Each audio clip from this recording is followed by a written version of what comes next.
Hey everybody, what is happening?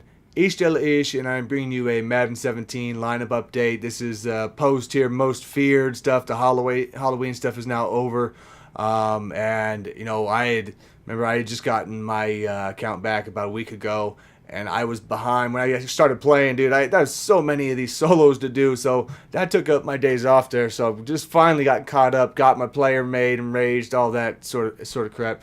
And the night I got my account back, I was late, so I bought 2 packs. And you see here when I bought the second pack there, I got the 48-hour card pull right there, first of the year. Even though it was in that Cardinal game out there, Bobby Wagner doing his bad, but that's what it is. That's still 500,000 though. Came to me on that. So with all that, and then the solo stuff, getting the coin out of there, definitely put some upgrades on the team. So took a look at what we did here. More of the changes I made are going to be on the defensive side, I would say. But to get through real quick, going to be Aaron Rodgers. I'll take any quarterback that's accuracy, throw power, and conductor. That's what will have to beat his card, to replace that one now.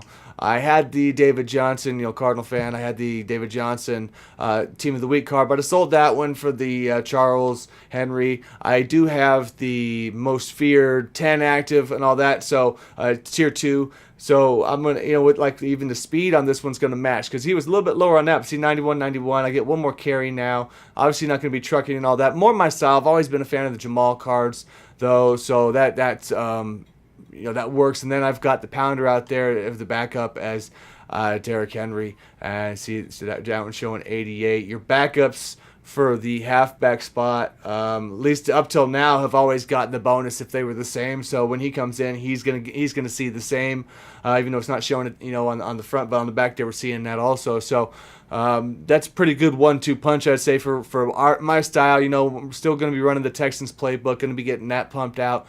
So that this is going to be trying to fit into that. I do have to have some of my guys underneath because I'm running vert along with the most feared here. So my best receiver actually going to be Tim Brown. I picked him up. I'll probably play him at slot. I would get the most feared Hopkins, but if you look through there, I still have all of my limited cards. So when I start getting the seasons going here real soon, back into that swing, I'm going to use up this card, and after that, I'll look into maybe buying the other one. So I got to get those used up before they're not actually, good. They're just going to be average at that point, so it's kind of a waste. But just the way, like I say, it's been a really weird season for me, the way everything's gone so far.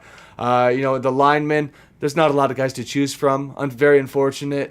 This is just the way it is. Still going to have Dallas Clark for the tight end. He's got the really good route running, good speed for tight end, and catching traffic. Not the greatest blocker, though, unfortunately, but I'm going to have as my number 2, Gronk, the 85 one. He's got good blocking. So that'll work. I got the elite underneath here. Another most feared guy.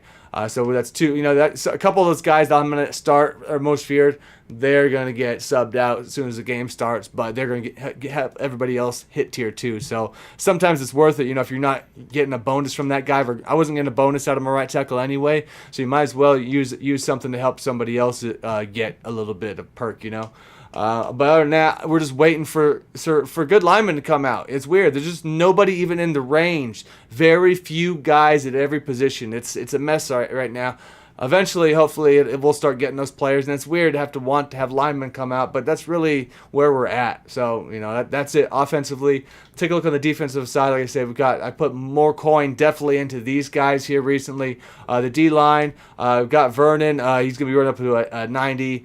I run stuff in a hybrid, 3-4 is the base of my book normally when I run, but I'm in nickel so much and other stuff, so I don't mind having a 3-4 end on one side and a 4-3 on the other, as long as the guy's going to have the things I'm looking for, which are going to be block, shed, power move. His strength is a little low for Vernon, for playing that spot, but I think it's going to be okay. 85 in there. You see the block shed up to 94, power move 94. Well-made card coming off the edge there. So I think the balance will be okay as far as that goes. I had to get Sue to go with Collins. Collins is the card that I made, and I got Sue for like 82K, something like that there. So I felt it was a decent price. So I do have the Enraged, which is going to give 1 strength and 1 acceleration to all the guys on top of having the tier 2 activated. So as you see, some of these guys are going to get up two levels even, 2 grades, whatever they want to call that. Wilkerson, LP, I could put somebody in here for that bonus, but I think the cheapest guy is probably like 25K just to get that up. So I don't even know if that's worth it right now. Probably not. Probably trying to save coin. But he's definitely always a great 3-4 guy with decent speed. Not great speed, but decent speed. So hopefully that will work out for the way the line is. I was getting by with the cheaper versions of a lot of these guys anyway. The number 1 corner is Blunt. I just picked that one up. Haven't even really used him yet. And then Willie Brown will be my 3. DRC will stay at the 2. I feel that's a great spot to have somebody like that to jump the Pat Peets at times. He's got enough where he can hold the run, but if I need to switch out and go to base defense, I'll run Brown and Blunt as my 1 and 2. But if I'm running nickel, then we'll see there. And if DRC ends up getting abused, I'll put him in slot and do it. I can mix and match throughout the game. Peters is going to get the boost because I also run the PS across the corners there, so they're going to get that. He's my number 4 though, so with that, getting the extra stuff out there is going to be nice. And see what he gets for the boost out for the PS. So he's already got the tier 2. As you can see, what we get for everybody for that. So pretty good across the board. It's only +1s though, which I'm not a huge fan of, but there's enough of it across that it does help out a little bit, at least. We're going to get acceleration, catch, and play rec onto the PS, which is the pick specialist, which is great for corners. So my top 3 guys, 3 of the 4 guys, I should say, are going to get that, and Blunt's going to have to be a badass enough on his own to make that work. I'm going to be having Larry Wilson out here. As a backup, but heck, he can work behind him and Collins. I do need a backup, for those spots because eventually Collins will become my user safety, when someone else comes along, because his speed and all that will still make that guy good enough, to be my user one when I run. Maybe the man cover 3 sets that I use, I used last year. I'll still run that on occasion. It's not as strong this year because the pass rush doesn't work the same. The angles were changed on it. But the way we ran it, but it'll still be good in situations. Unfortunately, I just can't put 300 and something K into a linebacker. I would have loved to have got the new Urlacher. Card looks beast, looks crazy good.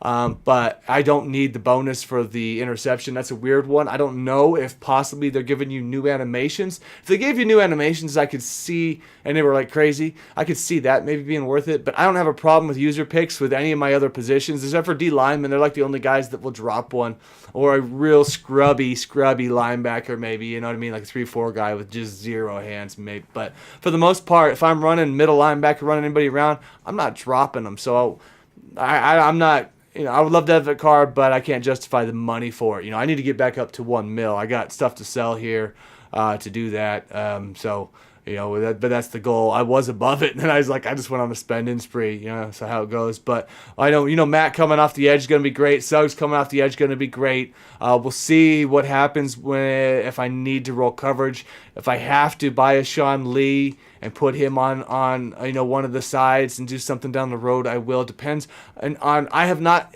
both of my schemes. Now I'm really getting into the Houston stuff. I have not put time into the defense. I can get by running base, just running stuff, but I haven't figured out the exact schemes I want. And when I get that down, I'll know more where I can start tinkering with putting somebody out of position, like a Sean Lee for coverage on one side, if I know I'm constantly blitzing the other. I did that a lot last year. It's very effective, mix and matching like that. So we'll see how that goes. Of course, I'm going to have Buchanan, Dayon Buchanan as the user guy out there. So that is the squad we'll be rolling out here the next few seasons and whatnot. We're going to get that going here soon, and we're going to have more of the Texans playbook coming soon, and we'll go from there.